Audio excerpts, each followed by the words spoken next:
maugong sa social media that more than 102 votes or even beyond 102 votes ang nakuha ng mga House of Representatives endorsement of impeachment complaint of Sara Duterte sa Senado.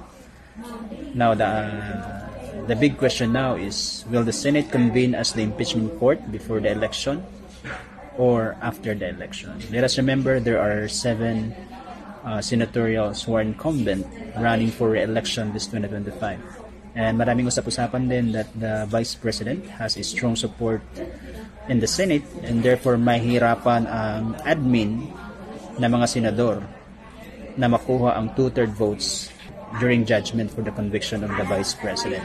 The Vice President Sara Duterte has her right to defend herself during the impeachment trial together with her counsel.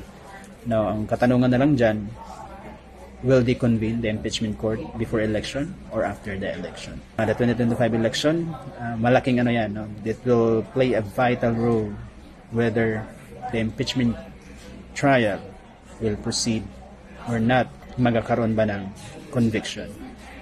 One of the legal consequences of conviction in the impeachment trial is the perpetual disqualification to hold any office ng isang convicted official if he or she is removed by impeachment. So if ever, kunyari, magkakaroon ng judgment and magkakaroon ng 2/3 votes voting for the conviction of the Vice President, she will lose this, no? She will lose her right to run for presidency in the 2028 election or even in the local positions.